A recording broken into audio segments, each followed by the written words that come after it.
ನಮಸ್ತೆ ಮಿತ್ರರೇ, ಇವತ್ತು ನಾನೊಂದು ಸಿಗಡಿ ಹಾಗೂ ಬಂಗುಡೆ ಮೀನಿನ ಪದಾರ್ಥವನ್ನು ಮಾಡಿದ್ದೇನೆ. ಇದನ್ನು ನಾನು ಬಹಳ ತೆಂಗಿನಕಾಯಿಯನ್ನು ಯೂಸ್ ಮಾಡದೆ ಮಾಡಿದಂತಹದ್ದು. ಈ ಒಂದು ರುಚಿಕರವಾದ ಪದಾರ್ಥವನ್ನು ನಾನು ಮಂಗಳೂರಿನಲ್ಲಿ ಮಾಡಿ ಮತ್ತೆ ಅದನ್ನು ಬೇರೆ ಊರುಗಳಿಗ ಅಥವಾ ಬೇರೆ ದೇಶಗಳಿಗ ಹೇಗೆ ಕಳಿಸಬಹುದು, ಅದನ್ನು ಯಾವ ರೀತಿಯಲ್ಲಿ ಪ್ರಿಸರ್ವ್ ಮಾಡಿಟ್ಟುಕೊಂಡು ಕಳಿಸಬಹುದು ಮತ್ತು ಅಲ್ಲಿ ಹೇಗೆ ಯೂಸ್ ಮಾಡಬಹುದು ಎಂಬುದರ ಬಗ್ಗೆ ಈ ವಿಡಿಯೋದಲ್ಲಿ ಮಾಹಿತಿ ಕೊಟ್ಟಿದ್ದೇನೆ. ಹಾಗಾದರೆ ನನ್ನ ಈ ಒಂದು ಸ್ವಲ್ಪ ಲೆಂದಿಯಾದ ವಿಡಿಯೋ ನಿಮಗೆ ಇಷ್ಟ ಆದರೆ ದಯವಿಟ್ಟು ಲೈಕ್ ಮಾಡಿ ಹಾಗೂ ನನ್ನ ಚಾನಲನ್ನು ಸಬ್ಸ್ಕ್ರೈಬ್ ಮಾಡಿ ಅಂತ ಹೇಳುತ್ತಾ ಬನ್ನಿ ಈ ಒಂದು ಗ್ರೇವಿಯನ್ನು ಹೇಗೆ ತಯಾರಿಸುವುದು ಮತ್ತು ಹೇಗೆ ಉಪಯೋಗಿಸುವುದು ಎಂದು ನೋಡೋಣ. ಮಿತ್ರರೇ, ಇಲ್ಲಿ ನೋಡಿ, ಇಷ್ಟು ಸಿಗಡಿ ದೊಡ್ಡ ದೊಡ್ಡದು ಊರಿದ್ದು. ಇದನ್ನು ನಾನು ಇವತ್ತು ಚೆನ್ನಾಗಿ ಮೊದಲಿಗೆ ಕ್ಲೀನ್ ಮಾಡಿಕೊಳ್ತೇನೆ. ಕ್ಲೀನ್ ಮಾಡಿಕೊಂಡು ಮಂಗಳೂರಿನ ನದಿಯಲ್ಲಿ ಸಿಕ್ಕಿದಂತಹ ಈ ಒಂದು ದೊಡ್ಡ ದೊಡ್ಡ ಸಿಗಡಿ ಇದನ್ನು ಕ್ಲೀನ್ ಮಾಡಿ ಇದನ್ನೊಂದು ಪದಾರ್ಥ ಮಾಡ್ತೇನೆ ನಾನು. ಅದನ್ನು ಸ್ಟೋರ್ ಮಾಡಿಟ್ಟುಕೊಂಡು ನೀವು ಬೇರೆ ಊರಿನಲ್ಲಿರುವ ಅಥವಾ ಬೇರೆ ದೇಶದಲ್ಲಿರುವ ನಿಮ್ಮ ಮಕ್ಕಳಿಗೆ ಹೇಗೆ ಡೀಪ್ ಫ್ರೀಸ್ ಮಾಡಿ ಕಳಿಸ್ಬೋದು ಎಂಬುದನ್ನು ನಾನಿವತ್ತು ತೋರಿಸ್ಕೊಡಲಿದ್ದೇನೆ. ಮೊದಲಿಗೆ ಇದನ್ನು ಚೆನ್ನಾಗಿ ಇದರದ್ದು ಸಿಪ್ಪೆಲ್ಲ ತೆಗೆದು ಕ್ಲೀನ್ ಮಾಡ್ಕೊಳ್ತೇನೆ. ಇದರ ಭಾರಿ ಚೆನ್ನಾಗಿ ಕ್ಲೀನ್ ಮಾಡಬೇಕು. ನೋಡಿ, ಇದರೆಲ್ಲ ನಡುವೆಲ್ಲ ಇದರ ಒಳಗಿರುವ ಈ ಒಂದು ಕಪ್ಪಿನ ಅಂಶವನ್ನು ಮೊದಲಿಗೆ ತೆಗೆದುಕೊಳ್ಬೇಕು. ಅದು ತೆಗೆದುಕೊಂಡು ಸಿಪ್ಪೆ ತೆಗೆದು ನೋಡಿ, ಒಂದು ಮಾತು ತೋರಿಸ್ತೇನೆ ನಾನು ನಿಮಗೆ. ಉಳಿದದ್ದು ಎಲ್ಲ ಮಾಡಿ ತೋರಿಸ್ತೇನೆ. ಮತ್ತೆ ನೋಡಿ, ಹೀಗೆ ಇದನ್ನು ಚೆನ್ನಾಗಿ ಭಾಗ ಮಾಡಿ ಈ ಒಂದು ಕಪ್ಪಿನ ಭಾಗ ಚೂರು ಸಹ ಉಳಿಬಾರ್ದು. ಇದನ್ನು ಚೆನ್ನಾಗಿ ಕ್ಲೀನ್ ಮಾಡಿಕೊಂಡು ಎಲ್ಲದ ಸಿಪ್ಪೆ ತೆಗೆದು ಹೀಗೆಲ್ಲ ಕ್ಲೀನ್ ಮಾಡಿ ಮತ್ತೆ ನಾನು ತೋರಿಸ್ತೇನೆ ಹೇಗೆ ಮಾಡೋದು, ಯಾವ ರೀತಿಯಲ್ಲಿ ಸ್ಟೋರ್ ಮಾಡಿಟ್ಟುಕೊಂಡು ಬೇರೆ ಬೇರೆ ದೇಶವ ಎಲ್ಲಿಗೆ ಸಹ ಡೀಪ್ ಫ್ರೀಸ್ ಮಾಡಿ ಹೇಗೆ ಕಳಿಸೋದಂತ ತೋರಿಸ್ಕೊಡ್ತೀನಿ. ವೀಕ್ಷಕರೇ, ಇಲ್ಲಿ ನೋಡಿ, ಸಿಗಡಿ ಕ್ಲೀನ್ ಮಾಡಿ ಆಯಿತು, ಎಲ್ಲ ಕ್ಲೀನಾಗಿ ಆಯಿತು. ಈಗ ಇದನ್ನು ಹೇಗೆ ಮಾಡುವುದೆಂದು ನೋಡುವ ಮೊದಲು ಇಲ್ಲಿ ನೋಡಿ, ಬಂಗುಡೆ ಸಹ ಎರಡು ಬಗೆಯ ಒಂದು ವಸ್ತುಗಳನ್ನು ನಾನು, ಎರಡು ಬಗೆಯ ಮೀನುಗಳನ್ನು ನಾನು ಇವತ್ತು ಹೇಗೆ ಫ್ರೀಸ್ ಮಾಡಿಟ್ಟುಕೊಂಡು ದೂರದ ಊರಿಗೆ ಕಳಿಸುವುದಂತ ತೋರಿಸ್ಕೊಡಲಿದ್ದೇನೆ. ಈಗ ಇದನ್ನು ಸಹ ಚೆನ್ನಾಗಿ ಕ್ಲೀನ್ ಮಾಡಿ ಆಮೇಲೆ ನಾವು ಯಾವ ರೀತಿಯಲ್ಲಿ ಅದಕ್ಕೆ ಮಸಾಲ ಹಾಕೋದಂತ ನೋಡೋಣ. ಬಂಗುಡೆ ಮೀನು ಸಹ ಕ್ಲೀನಾಗಿ ರೆಡಿಯಾಗಿದೆ. ಈಗ ಇಲ್ಲಿ ಸಿಗಡಿ ಸಹ ರೆಡಿಯಾಗಿದೆ. ಇದನ್ನು ಸಿಗಡಿಯನ್ನು ಮತ್ತೆ ಮಾಡೋಣ. ಮೊದಲಿಗೆ ಈ ಬಂಗುಡೆಯನ್ನು ಹೇಗೆ ಮಾಡೋದಂತ ನಾನು ತೋರಿಸ್ಕೊಡ್ತೇನೆ. ಒಂದು ಮಿಕ್ಸ್, ಇಲ್ಲಿ ಗ್ಯಾಸನ್ನು ಹೊತ್ತಿಸಿ ಒಂದು ಕಬ್ಬಿಣದ ಬಾಣಲೆಯನ್ನು ಇಟ್ಕೊಂಡಿದ್ದೇನೆ ನಾನು.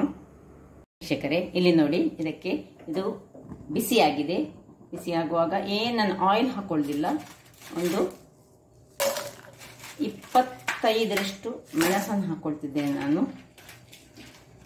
ನೋಡಿ, ಎರಡಕ್ಕೆ ಈಗ ನಾನು ಮಸಾಲೆಯನ್ನು ಮಾಡ್ತಿದ್ದೇನೆ. ಒಟ್ಟಿಗೆ ಮಸಾಲೆ ಮಾಡಿ ಇದನ್ನು ಪದಾರ್ಥ ಬೇರೆ ಬೇರೆ ಮಾಡಿದರೆ ಸಹ ಡೀಪ್ ಫ್ರೀಸಲ್ಲಿ ಇಡುವಂಥದ್ದು. ನೋಡಿ, 25 ಮೆಣಸು, ಉದ್ದ ಮೆಣಸಾದರೆ, ಗಿಡ್ಡ ಮೆಣಸು ನೋಡಿ ಕೇವಲ 3 ಹಾಕೊಳ್ತಿದ್ದೇನೆ, ಊರಿನ ಮೆಣಸು. ಸೊ ಈ ಎರಡಕ್ಕೆ ಇದೀಗ ಮಸಾಲೆ. ಇದನ್ನು ಆಯಿಲ್ ಇಲ್ಲದೆ ಹುರಿತಾ ಇದ್ದೇನೆ ನಾನು ಚೆನ್ನಾಗಿ. ನೋಡಿ, ಈಗ ಇಷ್ಟು ಸ್ವಲ್ಪ ಸಾಧಾರಣ ಹುರಿತಾ ಇರುವಾಗ ಇದು ನಾನು ಇಲ್ಲಿ ನೋಡಿ, ನಾನು ನಿಮಗೆ ಸ್ಪೂನಿನ ಪ್ರಕಾರ ತೆಗೆದು ತೋರಿಸ್ತೇನೆ. 1 ಸ್ಪೂನ್ ಕೊತ್ತಂಬರಿ, 3 ಸ್ಪೂನ್ಗಳಷ್ಟು ಕೊತ್ತಂಬರಿಯನ್ನು ಹಾಕಿದ್ದೇನೆ. 25 ಮೆಣಸಿಗೆ ಇದರಲ್ಲಿ 3 ಸ್ಪೂನ್ಗಳಷ್ಟು ಕೊತ್ತಂಬರಿ ಬೀಜವನ್ನು ಹಾಕೊಂಡಿದ್ದೇನೆ. ಇನ್ನು ಮೆಂತೆ ನೋಡಿ, ಇದರಲ್ಲಿ ಅರ್ಧ ಸ್ಪೂನ್ಗಳಷ್ಟು ಮೆಂತೆಯನ್ನು ಹಾಕೊಂಡಿದ್ದೇನೆ. ನಾನು ಆಯಿಲನ್ನೇ ಮುಟ್ಟಿಸಿಕೊಳ್ಳಲಿಲ್ಲ ಇದಕ್ಕೆ. ಈಗ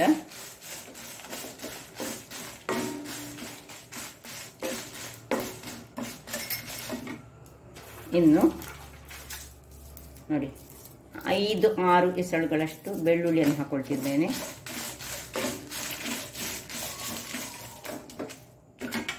ಇನ್ನು ಕೊನೆಯದಾಗಿ ಈ ಓಮವನ್ನು ನೋಡಿ, ಅರ್ಧ ಸ್ಪೂನ್ಗಳಷ್ಟು ಓಮ ಕೊನೆಯದಾಗಿ ಹಾಕೊಳ್ಳೋದು, ಚೂರು ಫ್ರೈ ಮಾಡೋದು.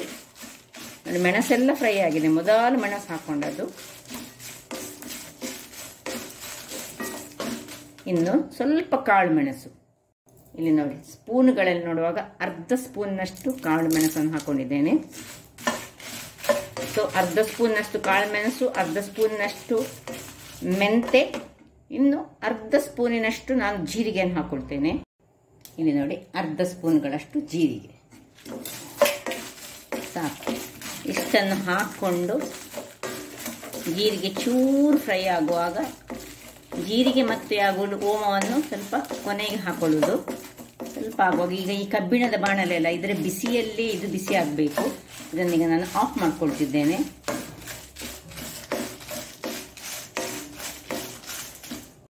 ವೀಕ್ಷಕರೇ ಇಲ್ಲಿ ನೋಡಿ ಒಳ್ಳೆ ತಣ್ಣಗೆ ಆಗಿದೆ. ಈಗ ನಾವೀಗ ಇದನ್ನು ಒಂದು ಸಣ್ಣ ಮಿಕ್ಸಿ ಜಾರ್ ಅಥವಾ ದೊಡ್ಡ ಗ್ರೈಂಡ್ರಲ್ಲಿ ಹಾಕ್ಕೊಳ್ಬೋದು. ಇದನ್ನು ನಾನು 2 ಬ್ಯಾಚ್ನಲ್ಲಿ ಒಳ್ಳೆ ಫೈನಾಗಿ ರುಬ್ಬಿಕೊಂಡು ತರ್ತೇನೆ. ಇದಕ್ಕೆ ಮಾತ್ರ ಈಗ ರುಬ್ಬುವಾಗ ಏನು ನೀರುಳ್ಳಿ ಹಾಕಲಿಕ್ಕಿಲ್ಲ.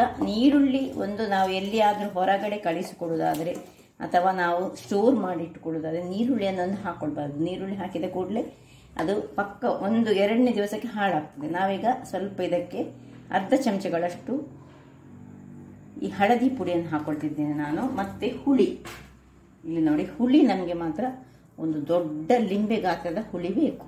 ಇಷ್ಟು ಹುಳಿಯನ್ನು ಹಾಕ್ಕೊಂಡು ನಾನು ಎಲ್ಲವನ್ನು ಇದನ್ನು ಗ್ರೈಂಡ್ ಮಾಡಿ ಒಂದು ಒಳ್ಳೆ ಮಸಾಲ ಮಾಡಿ ತರ್ತೇನೆ, ಎರಡನ್ನು ಸಹ ಸೇರಿಸಿಕೊಂಡು. ಸೊ ಹುಳಿ ಒಂದು ದೊಡ್ಡ ಲಿಂಬೆ ಗಾತ್ರದ ಹುಳಿ.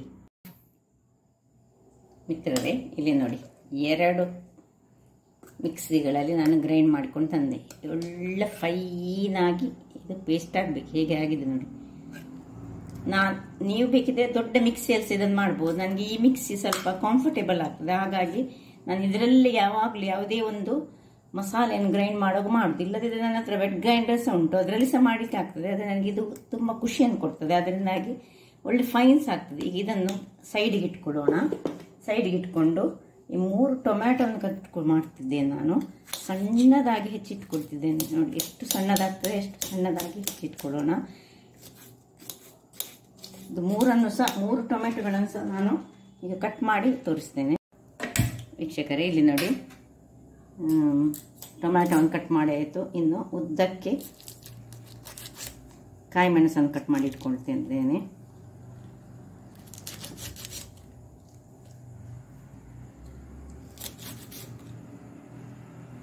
ಇನ್ನು ಶುಂಠಿಯನ್ನು ಹಾಗೆ ಸಣ್ಣದಾಗಿ ಹೆಚ್ಚಿಟ್ಟುಕೊಂಡಿದ್ದೇನೆ ನೋಡಿ.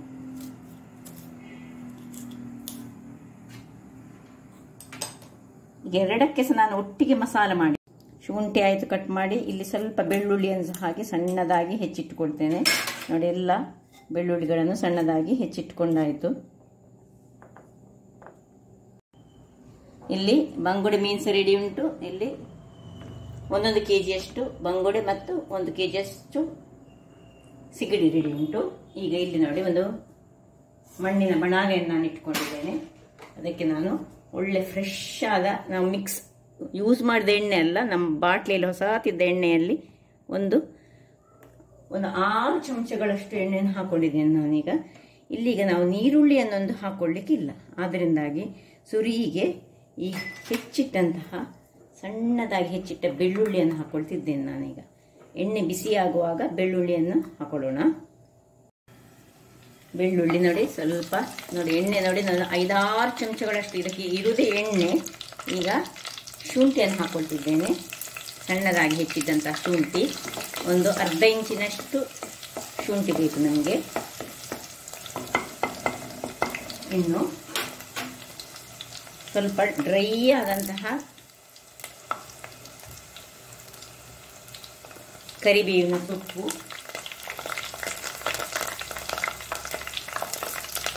ಒಂದು 2 ಎಳೆಯಷ್ಟು ಹಾಕೊಳ್ಳೋಣ. ಒಂದು 3 ಮೆಣಸು,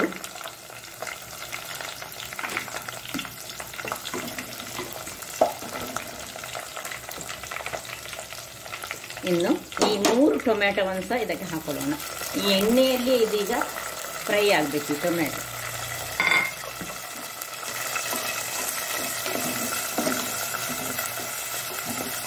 ಇದು ಫ್ರೈ ಆಗೋ ತನಕ ನಾವು ನಾನು ಫ್ರೈ ಮಾಡಿ ತೋರಿಸ್ತೇನೆ ನಿಮಗೆ. ಒಳ್ಳೆ ಇದರಲ್ಲಿ ಫ್ರೈ ಆಗಬೇಕಿದೆ ನೋಡಿ. ಇಲ್ಲಿ ನಾವು ಯಾವ ಬಗೆಯ ನೀರನ್ನು ಹಾಕ್ಕೊಳ್ಳಿಕ್ಕಿಲ್ಲ, ಅದರಿಂದಾಗಿ ಈ ಒಂದು ಎಣ್ಣೆಯಲ್ಲಿಯೇ ಟೊಮ್ಯಾಟೊ ಮತ್ತು ನೀರುಳ್ಳಿ ಸಹ ಹಾಕ್ಕೊಳ್ಳಿಕ್ಕಿಲ್ಲ. ಇಲ್ಲಿ ಟೊಮ್ಯಾಟೊ, ಬೆಳ್ಳುಳ್ಳಿ, ಶುಂಠಿ ಇದರದೆಂತ ನೀರಿನ ಪಸೆ ಸ್ವಲ್ಪ ಇರೋದು ಹಾಗೆ ನಾವು ನೋಡಿಕೊಳ್ಬೇಕು ಮೊದಲಿಗೆ. ಇದು ನಾವು ಯಾಕೆ ಹೇಳಿದರೆ ಸ್ಟೋರ್ ಮಾಡಿಟ್ಟುಕೊಂಡು ಹೊರಗಡೆ ನಾವು ಕಳಿಸುವುದಾದ್ರಿಂದಾಗಿ ಇಷ್ಟು ಒಳ್ಳೆ ಇದರಲ್ಲಿ ಫ್ರೈ ಆಗುವಾಗ ಇಲ್ಲಿ ಈ ಒಂದು ಸಿಗಡಿ ನೋಡಿ, ಇಷ್ಟು ಸಿಗಡಿಯನ್ನು ಸ್ವಲ್ಪ ಸಹ ನೀರಿಲ್ಲದ ಹಾಗೆ ಹಿಂಡಿ ಹಿಂಡಿ ಹಿಂಡಿ ಇದರಲ್ಲಿ ಹಾಕೊಳ್ಳೋಣ.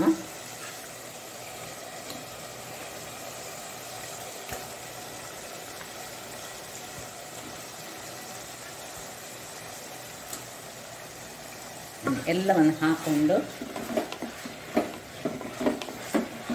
ಸ್ವಲ್ಪವೂ ನೀರು ತಾಗಿಸ್ಲಿಕ್ಕಿಲ್ಲ, ಇದರಲ್ಲೇ ಇದು ಸ್ವಲ್ಪ ಫ್ರೈ ಆಗಬೇಕು.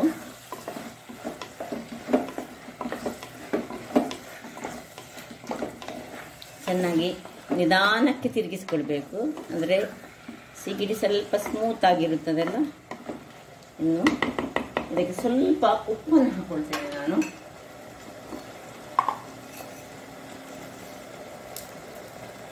ರುಚಿಗೆ ತಕ್ಕಷ್ಟು ಉಪ್ಪನ್ನು ಹಾಕಿ ಒಮ್ಮೆ ತಿರುಗಿಸಿಕೊಂಡು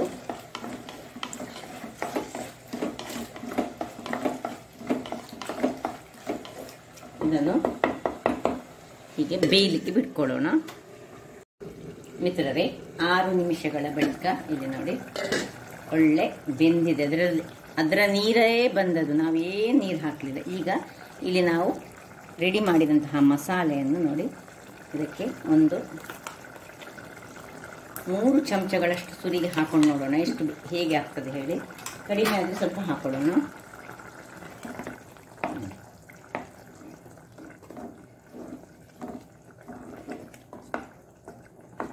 ಇದೀಗ ಒಳ್ಳೆ ಇದರಲ್ಲಿ ಕುದ್ದು ದಪ್ಪ ಆಗಬೇಕು. ದಪ್ಪ ಆದ ಮೇಲೆ ಇದನ್ನು ನಾವು ಆಫ್ ಮಾಡ್ಕೊಳ್ಳಿಕ್ಕೆ ಉಂಟು. ಮತ್ತೆ ಏನು ಮಾಡೋದು ಹೇಳ್ತೇನೆ ನಾನು. ಈಗ ಎಷ್ಟು ನೋಡಿ ಸಾಕು, 3 ಚಮಚ, ಫುಲ್ 3 ಚಮಚ ಸಾಕು ನಾವು ಮಾಡಿದಂತಹ ಗ್ರೈಂಡ್ ಮಾಡಿದಂತಹ. ಈಗ ಇದನ್ನು ಹೀಗೆ 1 ನಿಮಿಷ ಉಪ್ಪು ನೋಡಿಕೊಳ್ಳಿ, ಉಪ್ಪು ಚಪ್ಪೆ ಇದ್ದರೆ ಹಾಕೊಳ್ಳಿ, ಕರೆಕ್ಟ್ ಉಂಟು ಉಪ್ಪು. ಇದನ್ನು ಚೆನ್ನಾಗಿ ಮುಚ್ಚಿ ಹದಾ ಉರಿಯಲ್ಲಿ ಒಂದು 5 ನಿಮಿಷಗಳ ಕಾಲ ಒಳ್ಳೆ ಒಂದು 5-6 ಕುದಿ ಬರಬೇಕದು, ಸಣ್ಣದರಲ್ಲಿ ಇಡು.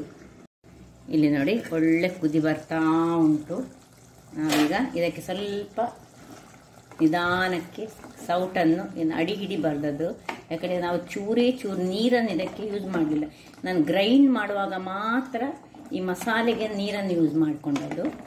ಈಗ ನೋಡಿ ದಪ್ಪ, ಇನ್ನೂ ಸಹ ದಪ್ಪ ಬರಬೇಕದು, ಒಳ್ಳೆ ದಪ್ಪ ಬಂದು ಇಲ್ಲಿ ರುಚಿಯನ್ನು ನೋಡ್ಕೊಳ್ಬೇಕು ನಾವು. ಅಂದರೆ ಉಪ್ಪು ಸರಿಯಾಗಿದೆ ಅಂತ, ಉಪ್ಪು ಕರೆಕ್ಟ್ ಉಂಟು. ಈಗ ಇನ್ನೂ ಸಹ ಇದರ ನೀರು ಸರಿ ಆವಿ ಆಗಬೇಕು. ಆವಿ ಆದಮೇಲೆ ಸರಿ ಆದಮೇಲೆ ನಾವು ಒಂದು ಟಿಫಿನ್ ಬಾಕ್ಸ್ ನೋಡಿ, ಟಿಫಿನ್ ಬಾಕ್ಸ್ ರೆಡಿ ಮಾಡಿ ಇಟ್ಕೊಂಡಿದ್ದೇನೆ ನಾನು. ಅದು ತಣ್ಣಗಾಗಬೇಕು. ತಣ್ಣಗಾದ್ಮೇಲೆ ಡೀಪ್ ಫ್ರಿಜ್ನಲ್ಲಿ ಇಡ್ಲಿಕ್ಕೆ ಉಂಟು. ಆಯ್ತು ವೀಕ್ಷಕರೇ, ಇದನ್ನೀಗ ನಾನು ಆಫ್ ಮಾಡಿಕೊಳ್ತಿದ್ದೇನೆ. ನೋಡಿ ಹೇಗೆ ಕುದೀತಾ ಉಂಟು ನೋಡಿ. ಇದರಲ್ಲಿರುವ ಎಲ್ಲ ಒಂದೇ ಒಂದು ಸೌಟನ್ನು ನಾನು ಯೂಸ್ ಮಾಡಿಕೊಂಡದ್ದು ಸಾಕು. ಇದನ್ನೀಗ ಆಫ್ ಮಾಡಿಕೊಂಡು ಸ್ವಲ್ಪ ತಣ್ಣಗಾದ ಮೇಲೆ ಈಗ ಶಿಫ್ಟ್ ಮಾಡೋಣ ಅದಕ್ಕೆ. ಮಿತ್ರರೇ, ಇಲ್ಲಿ ನೋಡಿ ಸಾಧಾರಣ ಇದು ಸ್ವಲ್ಪ ತಣ್ಣಗಾಗಿದೆ. ಈಗ ಇದನ್ನು ನಾನೇನು ಮಾಡ್ತೇನೆ ಹೇಳಿದರೆ, ಒಂದು ಒಳ್ಳೆ ಡ್ರೈ ಆದ ಒಂದು ಪಾತ್ರೆಗೆ ಹಾಕ್ಕೊಳ್ತೇನೆ. ಇದಕ್ಕೆ ನೋಡಿ ನಾನು ಸೌಟು ಸಮೇತ ಅದೇ ಒಂದು ಸೌಟನ್ನು ಯೂಸ್ ಮಾಡಿದ್ದೇನೆ, ಬೇರೆ ಯಾವ ಸೌಟನ್ನು ಯೂಸ್ ಮಾಡಲಿಲ್ಲ. ಸ್ವಲ್ಪ ಇದನ್ನು ಹೀಗೆ ಹಿಡಿದು ಇದರಲ್ಲಿ ಶಿಫ್ಟ್ ಮಾಡ್ಕೊಳ್ತೀನಿ.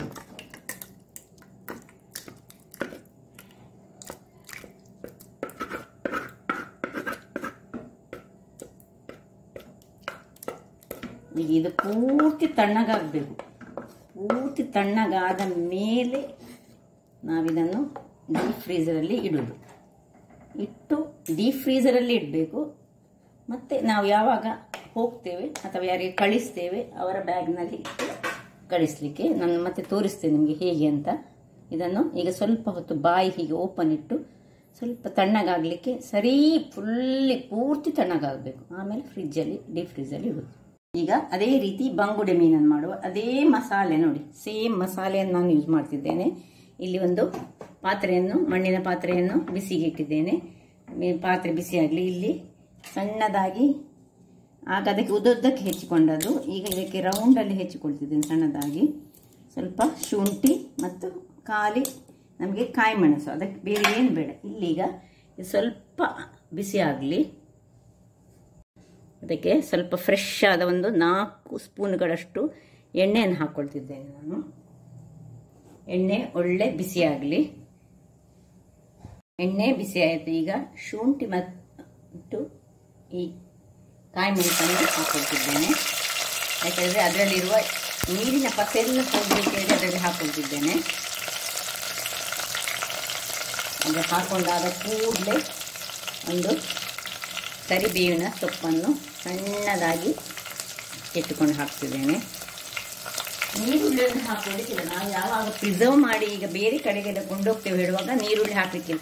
ಮತ್ತೆ ಬೇಕಿದ್ರೆ ಅವರು ಕೊಂಡೋದಾಗ ಅಲ್ಲಿ ಅವರು ಅದನ್ನು ಯೂಸ್ ಮಾಡುವಾಗ ನೀರುಳ್ಳಿಯ ಒಂದು ಒಗ್ಗರಣೆ ಕೊಟ್ಟು ಮಾಡ್ಕೊಳ್ಬೋದು. ಅವರು ನೀರುಳ್ಳಿಯನ್ನು ಸಣ್ಣದಾಗಿ ಹೆಚ್ಚಿಟ್ಟುಕೊಂಡು ಮಾಡ್ಬೋದು. ಈಗ ಹೀಗೆ ಇರಬೇಕು. ಈಗ ಇಷ್ಟ ಆಗುವಾಗ ನೋಡಿ, ಇದು ಇಷ್ಟು ಸ್ವಲ್ಪ ಆಗುವಾಗ ಇಲ್ಲಿ ನೀರು ಯೂಸ್ ಮಾಡಲಿಕ್ಕಿಲ್ಲ. ಈ ಒಂದು ನಾವು ಗ್ರೈಂಡ್ ಮಾಡಿದಂತಹ ಉಳಿದ ಮಸಾಲೆಗಳನ್ನು ನಾನು ಇದಕ್ಕೆ ಹಾಕ್ಕೊಳ್ತಿದ್ದೇನೆ ನೋಡಿ.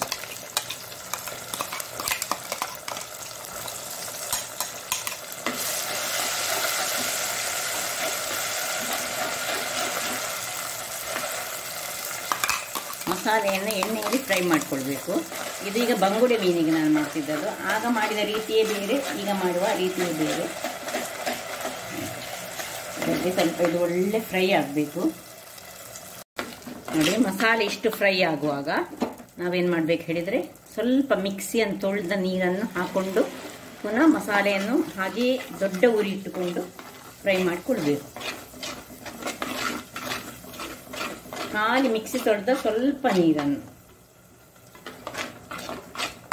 ಈಗ ಸ್ವಲ್ಪ ಉಪ್ಪನ್ನು ಹಾಕೊಳ್ಳೋಣ. ಅದಕ್ಕೆ ರುಚಿಗೆ ತಕ್ಕಷ್ಟು ಉಪ್ಪು ನೋಡಿ, ಇಷ್ಟು ಉಪ್ಪನ್ನು ಹಾಕ್ಕೊಡ್ತಿದ್ದೇನೆ ನಾನು. ಹುಳಿಯೆಲ್ಲ ಅದರಲ್ಲೇ ಉಂಟು, ಗ್ರೈಂಡ್ ಮಾಡುವಾಗಲೇ ಹಾಕೊಂಡಿದ್ದೇವೆ ನಾವು. ನೋಡಿಕೊಂಡು ಉಪ್ಪನ್ನು ಹಾಕೊಳ್ಳಿ ನೋಡಿ. ಇನ್ನು ಸ್ವಲ್ಪ ನಮಗೆ ನೀರು ಬೇಕು. ಯಾಕಂದರೆ ನಮಗೆ ಅದರಲ್ಲಿ ನಮ್ಮ ಮೀನು ಮುಳುಗಬೇಕು. ಅದಕ್ಕೋಸ್ಕರ ಸ್ವಲ್ಪ ನೀರನ್ನು ಹಾಕ್ಕೊಳ್ತಿದ್ದೇನೆ. ಉರಿ ಸ್ವಲ್ಪ ದೊಡ್ಡದುಂಟು. ಈಗ ನಾನು ಈ ಒಂದು ಸ್ಪೂನನ್ನು ತೆಗೆದು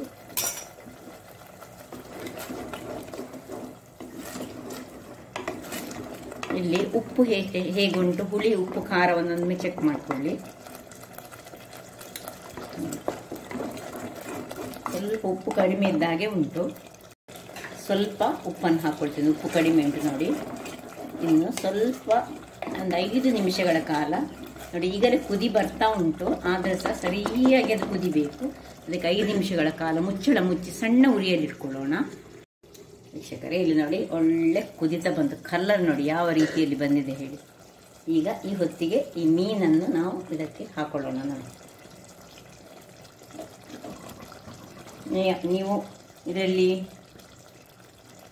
ಅದರದ್ದು ತಲೆಗಳನ್ನು ಹಾಕೊಳ್ಳೋದಾದ್ರೆ ತೊಂದರೆ ಇಲ್ಲ. ಖಾಲಿ ಬಾಲಗಳನ್ನು ಹಾಕೊಂಡು ಕಳಿಸುವುದಾದರೆ ಸಹ ಮಕ್ಕಳಿಗ ಯಾರಿಗಾದರೂ ಬೇರೆ ಪರ ಊರಿನವರು ಕಲಿಸುವುದಾದರೆ ಖಾಲಿ ಇದನ್ನು ಹಾಕ್ಕೊಳ್ಳಿ. ಈಗ ಉರಿ ಸ್ವಲ್ಪ ಸಣ್ಣದಿಟ್ಕೊಂಡು ನೋಡಿ ಯಾವ ರೀತಿಯಲ್ಲಿ ಉಂಟು ನೋಡಿ. ಖಾಲಿ ನಾನಿದರ ಬಾಲಗಳನ್ನು ಹಾಕ್ಕೊಳ್ತಿದ್ದೇನೆ.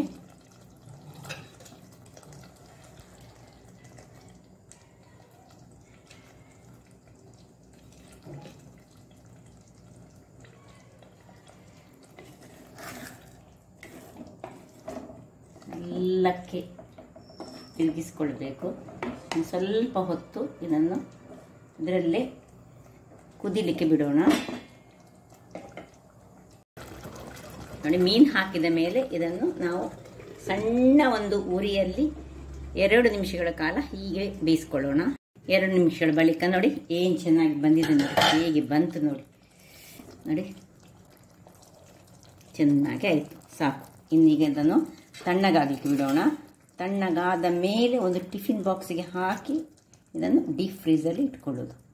ಮಿತ್ರರೇ, ಇಲ್ಲಿ ನೋಡಿ ಈ 9 ಗಂಟೆಗಳ ಜರ್ನಿ ಮಾಡಿ ನಾನು ಈ ಒಂದು ಬಂಗುಡೆ ಪದಾರ್ಥ ಮತ್ತು ಸಿಗಡಿ ಪದಾರ್ಥದ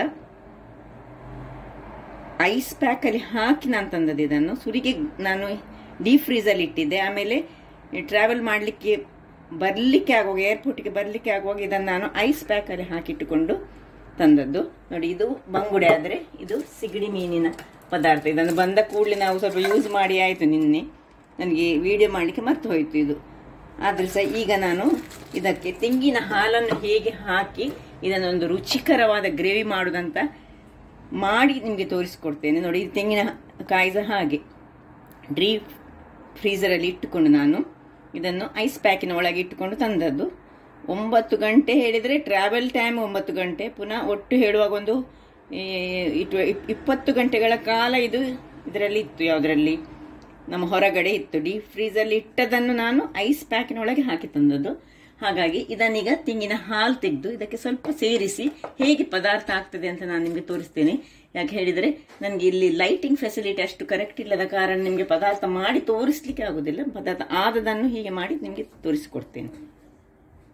ವೀಕ್ಷಕರೇ, ಇಲ್ಲಿ ನೋಡಿ, ಒಳ್ಳೆ ನೀರಾಯ್ತು ನೋಡಿ. ಹೇಗೆ ಮೀನಿನ ಪೀಸ್ ಇದನ್ನು ಈ ರೀತಿಯಲ್ಲಿ ನಾವು ಬಳಸ್ಕೊಳ್ಬಹುದು. ಅಥವಾ ನಿಮಗೆ ಬೇಕಿದ್ರೆ ಇದಕ್ಕೆ ಸ್ವಲ್ಪ ಇಲ್ಲಿ ತೆಂಗಿನ ಹಾಲು ನೋಡಿ, ಇಲ್ಲಿ ಎಲ್ಲ ಇಂತಹ ತೆಂಗಿನ ಹಾಲುಗಳು ದೊರಕುತ್ತದೆ. ಅಥವಾ ನಾವು ತೆಂಗಿನ ತುರಿಯಿಂದ, ನಾನು ನೋಡಿ ಸ್ವಲ್ಪ ತೆಂಗಿನ ತುರಿಯಿಂದ ಸಹ ಹಾಲು ಮಾಡಿಕೊಂಡಿದ್ದೇನೆ. ಇದು ಸಹ ಯೂಸ್ ಮಾಡಬಹುದು ಟಿನ್ನಿನಲ್ಲಿ. ಅಥವಾ ಫ್ರೆಶ್ ತೆಂಗಿನ ತುರಿಯಿಂದ ಸಹ ನೋಡಿ, ಹೀಗೆ ತೆಂಗಿನ ತುರಿಯ ಹಾಲನ್ನು ಸ್ವಲ್ಪ ಹಾಕೊಂಡ್ರೆ ಸಹ ಇದನ್ನು ಸ್ವಲ್ಪ ನೀರು ಮಾಡಿಕೊಳ್ಳೋದು. ಸಣ್ಣ ಉರಿಯಲ್ಲಿ ಮಾಡಬೇಕು. ಸ್ವಲ್ಪ ಇದನ್ನು ಸಹ ಹಾಕೊಳ್ತೇನೆ ನಾನು. ತೆಂಗಿನ ತುರಿ ಹಾಕೊಂಡದ್ದು ನಾನು ಸ್ವಲ್ಪ ಕಡಿಮೆ ಆಯಿತು.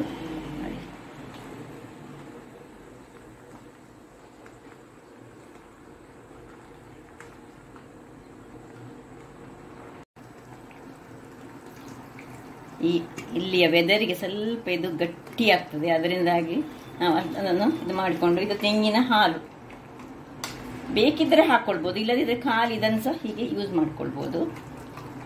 ನೋಡಿ, ನೋಡಿ ಎಲ್ಲ ತೆಂಗಿನ ಹಾಲನ್ನು ಸಹ ಹಾಕೊಂಡೆ. ಸಾಕು, ಇಷ್ಟು ಹಾಲು ಸಾಕು. ಹೆಚ್ಚು ಹಾಲು ಹಾಕಿದ್ರೆ ಸಹ ನಮಗೆ ಅದು ಖಾರ ಕಡಿಮೆ ಆಗ್ತದೆ. ನೋಡಿ, ಇಷ್ಟು ಖಾರ ಬೇಕು ಹೇಳಿ. ಆಯ್ತು, ಇದನ್ನೀಗ ಆಫ್ ಮಾಡ್ಕೊಳ್ತಿದ್ದೇನೆ. ಈಗ ಸರ್ವಿಂಗ್ ಟೈಮ್. ನೋಡಿ, ಒಂದು ಬೌಲಿಗೆ ಸರ್ವ್ ಮಾಡಿ ನಾನು ತೋರಿಸ್ತೇನೆ. ಹೀಗೆ ಬರ್ತದೆ ನೋಡಿ, ಒಂದು ಮೀನು ಮತ್ತು ಸ್ವಲ್ಪ ರಸವನ್ನು ಹಾಕಿ ಆಫ್ ಆಯಿತು. ಆಫ್ ಆದರೆ ಸಹ ಇಲ್ಲಿಯ ಇದಕ್ಕೆ ಇದು ಸ್ವಲ್ಪ ಬಿಸಿ ಬಿಸಿ ಬಿಸಿ ಬಿಸಿಯಾಗಿ ಇರ್ತದೆ ನೋಡಿ. ಈ ರೀತಿಯಾಗಿ ನಾವು ದೂರಕ್ಕೆ ಕೊಂಡೋದ್ರೆ ಸಹ ನಾವು ಯಾವುದೇ ಒಂದು ಮೀನು ಪದಾರ್ಥವನ್ನ ಅಥವಾ ಕೋಳಿ ಪದಾರ್ಥ ಆಗಲಿ, ಹೆಚ್ಚಾಗಿ ಮೀನು, ಕೋಳಿ ಎಲ್ಲ ಕಡೆಯಲ್ಲಿ ಸಿಗ್ತದೆ. ಇದರ ಮೀನು ನಮ್ಮದು ಫ್ರೆಶ್, ನಮ್ಮ ಮ್ಯಾಂಗ್ಳೂರಿನ ಮೀನನ್ನು ನಾವು ಯಾವ ದೇಶಕ್ಕೂ ಯಾವ ರಾಜ್ಯಕ್ಕೂ ಹೀಗೆ ಕೊಂಡೋಗ್ಬೋದು. ಫ್ರೀಸರಲ್ಲಿ ಇಟ್ಟುಕೊಂಡು ಕೊಂಡೋಗಿ ಮಾಡಿದರೆ ಬಹಳ ಉತ್ತಮ. ನೋಡಿ, ಹೀಗೆ ನಾನು ಈ ಸಿಗಡಿ ಮೀನಿನ ಪದಾರ್ಥವನ್ನು ಸ್ವಲ್ಪ ತೆಂಗಿನ ಹಾಲನ್ನು ಬಳಸಿ ಅದನ್ನು ಸ್ವಲ್ಪ ನೀರು ಮಾಡಲಿಕ್ಕೆ ಇಟ್ಕೊಳ್ಬೇಕು. ಒಂದು 5-6 ಗಂಟೆಗಳ ಕಾಲ ಹೊರಗೆ ಇಟ್ಟುಕೊಂಡು. ಹಾಗಾದರೆ ನನ್ನ ಈ ಕುಕಿಂಗ್ ಚಾನಲ್ ನಿಮಗೆ ಇಷ್ಟ ಆದರೆ ಬೋಳೂರು ಸುವರ್ಣ ಚಾನಲನ್ನು ಲೈಕ್ ಮಾಡಿ, ಶೇರ್ ಮಾಡಿ ಹಾಗೂ ಸಬ್ಸ್ಕ್ರೈಬ್ ಮಾಡಿ. ಹಾಗೂ ನನ್ನ ಇನ್ಸ್ಟಾಗ್ರಾಮ್ ಪೇಜನ್ನು ಫಾಲೋ ಮಾಡಿ. ಧನ್ಯವಾದಗಳು.